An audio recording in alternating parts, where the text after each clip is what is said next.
Are you related to Donald Trump? It's a real question, because his family came from one small Scottish island, and 10 of its surnames are on tonight's list. If one of them is yours, you might be too. In May of 1930, an 18-year-old girl stood on a quayside in Glasgow with $50 to her name and a ticket to New York. On the ship's manifest under occupation, the clerk wrote one word: servant.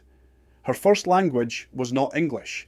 Her home was a stone house with an open peat fire on an island at the very edge of the Atlantic. Her name was Mary Anne MacLeod. 16 years later, she would have a son named Donald Trump. Her surname is number 1 on tonight's list.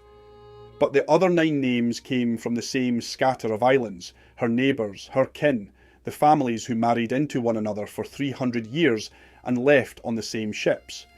On islands that small, everyone is related to everyone, eventually. So, if your name is on this list, this is where you come from, and yes, you may share ancestors with the President of the United States. We start at 10. MacAulay, the son of Olaf, a name that remembers the 400 years when these islands answered to Norway, not Scotland. Their country was Uig, on the wild western side of the Isle of Lewis, facing 3,000 miles of open ocean. For generations, the MacAulays of Uig fought a running blood feud with the Morrisons of Ness. Cattle raids, ambushes, revenge killings, remembered in stories told around peat fires for centuries. Their great figure was Domhnall Cam, One-Eyed Donald, a fighter of legendary cunning around the year 1600, and it says something about these islands that the Macaulay's most famous man is famous for the feud itself. There is no single famous American Macaulay to point to, and that is rather the point. The Macaullays left in their hundreds, in the clear decades of the 1800s, for Cape Breton and Quebec and the Carolinas. If you are a Macaulay in North America tonight, you are the famous one. You're what became of Uig. Number 9 is a name that was never powerful, never rich, and never needed to be, because for close to 3 centuries, the MacCrimmons of Skye were the most celebrated musicians in the Highland world. From the township of Boraraig, within sight of Dunvegan Castle, they served as hereditary pipers to the chiefs of Clan MacLeod, note that name, and they ran what tradition holds was the finest piping college of the age. Pipers travelled from across Scotland to study at Boraraig for years at a time. The great slow music of the bagpipe, the pibroch, is bound to the MacCrimmon name so tightly that the record and the legend can no longer be separated, and we won't pretend otherwise. Here is what can be said with confidence. When the islands emptied, the music went with the people. Every pipe band in America, every parade in Boston, every police funeral in New York plays an instrument whose art was kept alive for 300 years by one family in one township on Skye. The MacKinnons held lands on Skye and Mull, and for centuries they held something stranger: the hereditary office of abbot on the holy island of Iona, where the kings of Scotland were buried, but their place in island memory was fixed in 1746, after the disaster at Culloden. Bonnie Prince Charlie, the defeated Jacobite prince, was a fugitive in the heather with a price of £30,000 on his head, a fortune that would have transformed any island family's life forever. Clan tradition holds that the aged chief of the MacKinnons hid him, fed him, and ferried him to safety, and that no MacKinnon and no islander ever touched that reward. Legend says the prince left the MacKinnons a gift, the recipe for a golden whisky liqueur. Now, the record is honest here, even if the label isn't. The drambuie sold from the 1890s came from an unrelated MacKinnon family, and the prince's recipe is a story. But the story crossed the Atlantic all the same. And in the 1960s, Scotch and drambuie over ice, the rusty nail, became the drink of Frank Sinatra's Rat Pack in Las Vegas, from a fugitive prince in the heather to the Sands Hotel. That is the distance these names travelled. Number 7 comes from Ulva, an island off an island off an island, barely 5 miles long, off the west coast of Mull. crowded, poor, and in 1792 one more family gave up on it. A crofter named Livingstone took his children across to the mainland to work the cotton mills of Blantyre. His grandson, born in a single-room tenement and put to work in the mill at 10 years old, taught himself Latin, medicine and theology by candlelight, and became David Livingstone, the most famous explorer of the 19th century, and it was America that made him immortal. When Livingstone vanished into Central Africa, it was a New York newspaper, the Herald, that sent Henry Morton Stanley to find him, and Stanley's greeting became 4 of the most famous words in the English language. Dr. Livingstone, I presume. One warning for the genealogists. The Grand Livingstone family of colonial New York, the ones who signed the Declaration, are a different, unrelated line. The island Livingstones came later, and poorer, which is exactly why there may be more of them. There is nothing older, unless the hills, MacArthur, and the devil. So runs the old Argyll rhyme, a boast that the MacArthurs were ancient when everyone else was new. Their heartland was Argyll and the isles around it, and one famous branch served the MacDonald lords of the Isles on Islay in the most trusted trade there was. Armourers, the men who made the swords. 2 centuries after the name crossed the Atlantic, a MacArthur stood on the deck of the USS Missouri in Tokyo Bay and accepted the surrender of Japan. General Douglas MacArthur, grandson of a Scottish immigrant, became one of the most decorated soldiers in American history, and his father won the Medal of Honour before him. Now, honesty, as always, about the record. MacArthur bloodlines are tangled. There are at least 5 distinct lines of the name, and no document ties the general's family to the Islay Armourers. Clan lore claims him. The paper trail stops at Glasgow. But that a MacArthur went from forging the Lords of the Isles' swords to accepting the surrender of an empire, that is the shape of this whole story. On a black crag above the Sound of Mull stands Duart Castle, the fortress of Clan MacLean and one of the most stubborn buildings in Scotland. Besieged by the Campbells in 1647, it held. Overrun at last in 1678, it was abandoned to the Gauls for 200 years, until, in 1911, an elderly MacLean chief bought back the ruin and rebuilt it, stone by stone. The clan seat today is the same rock it was 700 years ago. The MacLeans who left didn't have castles. In 1821, a MacLean from the little island of Col crossed to Cape Breton in Nova Scotia, where whole Gaelic-speaking townships were reassembling themselves on new shores.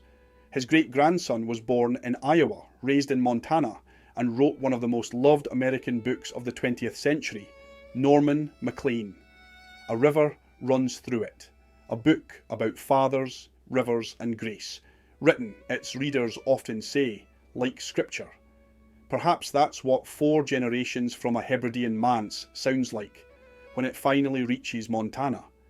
At the very northern tip of Lewis, in the district of Ness, lived a family unlike any other on this list. The Morrisons were not warriors. They were the law. For 10 generations they held the office of Breve, hereditary judge of the Outer Hebrides, keepers of an ancient legal code, settling disputes across the islands. The same islands where the MacAulays, at number 10, were their sworn enemies. That feud ran for generations. Their rule ended in the early 1600s, when the Crown broke the old island order with letters of fire and sword, and the Morrisons scattered, many across the sea. And here the story takes its strangest turn. 3.5 centuries later, family researchers trace the ancestry of one American Morrison back through the generations, to a Morrison born on Lewis around 1755, his descendant James Douglas Morrison, Jim Morrison, the Doors. We'll be honest, that paper trail comes from genealogists, not government archives. But if it holds, the judges of the Isle of Lewis have a direct line to the Lizard King. The islands do not do anything by halves. In the bay of the island of Barra, a castle stands on a rock in the open water, Kissimul, the sea fortress of Clan MacNeil, reachable then and now only by boat. And from that rock, in the 1590s, the chief Rory MacNeil, Rory the Turbulent, ran open piracy against English shipping in Queen Elizabeth's own sea lanes. Summoned to explain himself, he offered a defence of magnificent cheek. He understood the Queen had executed the Scottish King's mother, and he was merely avenging the insult. He kept his head, the Crown kept his lands. The MacNeils were cleared from Barra in the 1850s, some thrown out by force, 3,000 souls shipped west. The name landed in Nova Scotia and New England, and the castle crumbled for 80 years.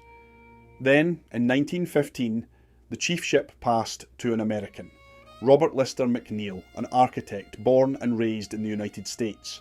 And in 1937, he did something no cleared family ever dreamt of.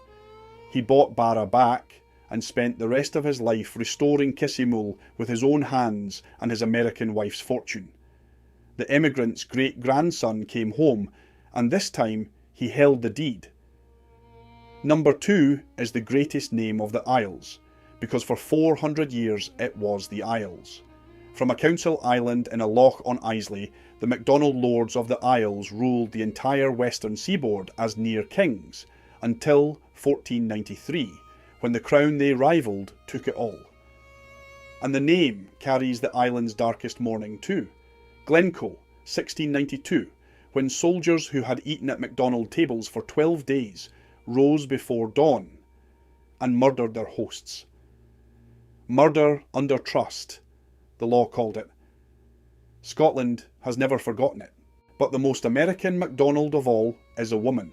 Flora MacDonald, born on South Uist, rode the fugitive Bonnie Prince Charlie over the sea to Skye in 1746, dressed as her Irish maid.